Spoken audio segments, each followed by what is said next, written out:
1954, Japan released a small-budget movie called Godzilla.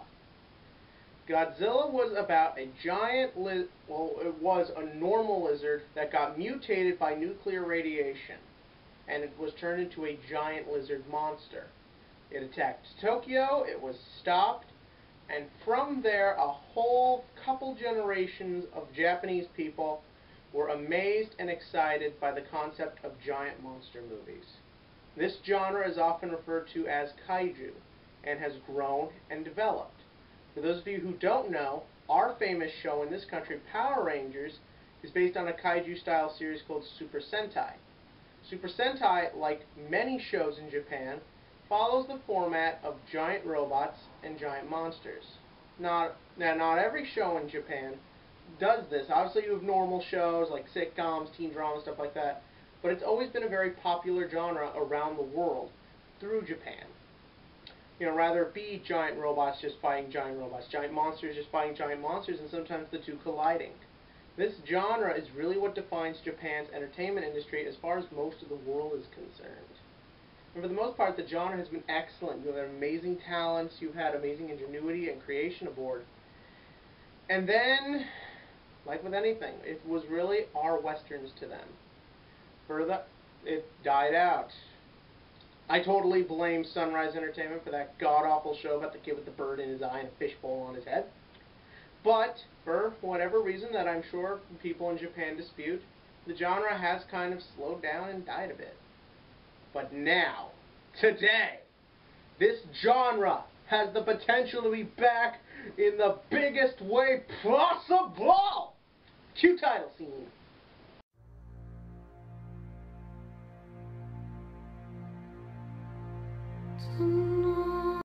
Now, when people say they didn't like Man of Steel, it's kind of obvious to understand.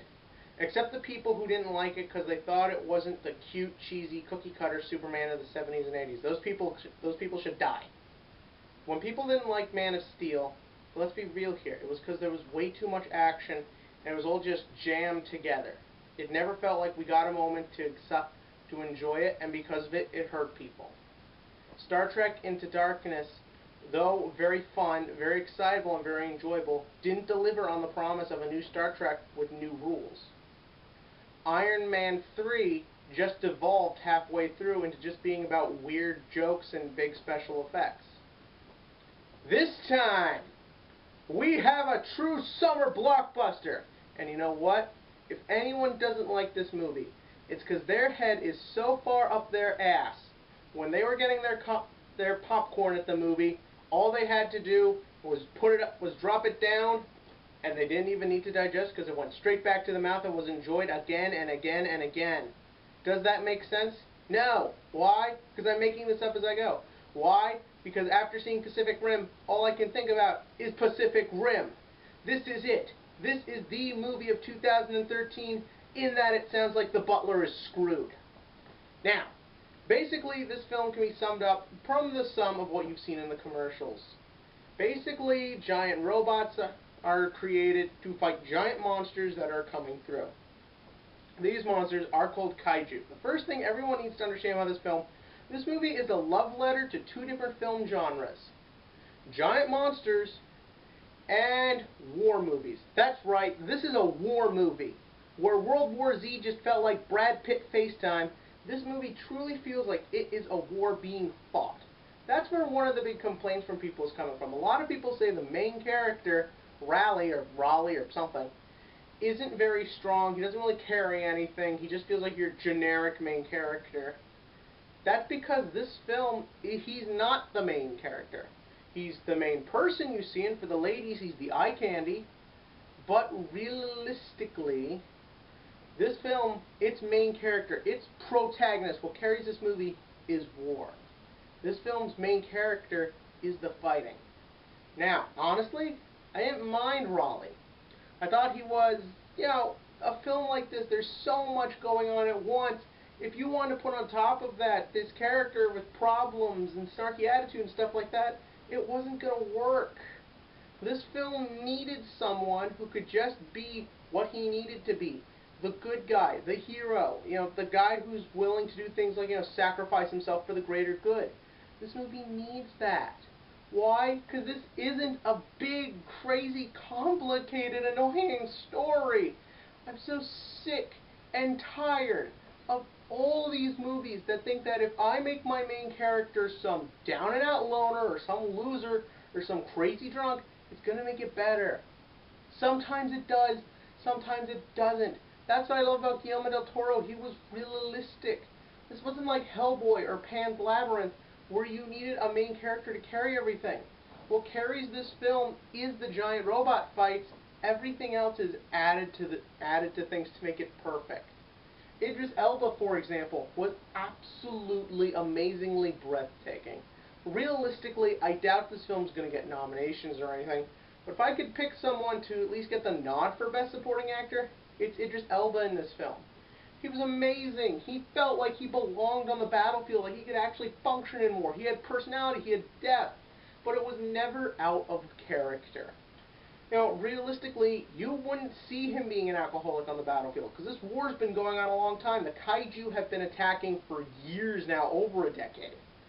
And basically, realistically, he should be a hardened war veteran. And since the film didn't take a lot of time to see how people are outside of battle, there was just no need for that. He was what he needed to be. Then you had, I guess, the only two characters who maybe at times were a bit much were Charlie Day and John Daggett, support helper guy from Dark Knight Rises. They play these two scientists who are trying to come up with ways to help them stop the kaiju permanently. One could make the argument, and I totally agree, that maybe they were a bit over the top at times, but they're playing the mad scientists who are trying to save the world. This film would have been totally bleak if I wasn't laughing at these two every now and again, and I was. It was great. It was comedy gold, because it knew when to stop being funny. It knew when to get serious. It knew when giant robot fights are going on. You don't constantly go back and forth with witty banter. Nah, beat the heck out of the robots like Chris Brown on a girlfriend. From there, it is what it is. I didn't mind Raleigh. The other character, this one really fascinated me, was this chick, Mako. Now basically, she's not your typical female leading lady in these films. As we see with the Transformers films, which I know is what most people will compare these movies to, you just have your generic hot girl. She's just meant to be there to look at and to get the guys to put that empty box of popcorn over their dong. The thing is that in this film, she felt like a real character. She had motivation. She had a backstory. She felt like she needed to be there. She was a badass. She was awesome. And you know what? She's still hot. To listen to this, Michael Bay, you don't need to just get these generic models you get while you're sitting on your toilet with a magazine. You can get good-looking actresses who can act. She's the one who really carried this movie when it wasn't Idris Elba. Maybe that was even a smart part from Raleigh's actor. Charlie Day, that was his name. The fact that he did lean back long enough to let these other performances take way and grab hold of us. He did what he thought was best for his movie. Not like all these big stars who've got to make every movie about them. Will Smith, if you ever watch this, I support the decision to not have you in Independence Day 2. Especially after Earth. Now, where to put this film? Like I said, it's two different genres. It's war. It's sci-fi. Not even from there. It's kaiju, which deserves to be its own genre. It's action. It's adventure. It's proving Asians aren't disturbing. It's Ron Perlman being awesome Ron Perlman in a role. He's only there 20 minutes, but you know you're thinking about when he exits the film because it's so amazing. This film, there's only one way to say it. For the first time since I've been movie reviewing, and let's face it, for a lot of people, this will be the first time this year they are saying Pacific Rim is 10 out of 10! Yes! We made it! We made it to 10 out of 10 after every stink pile we've been handed this year. I'm talking to you, Great Gatsby. We did it. We made it. We have the truly most awesome-tacular 5 out of 5 A-plus film you will ever see this summer. There's still some good films coming up. I seriously recommend looking up Captain Ron or Saving Mr. Banks. But for a summer fun action film, this is it.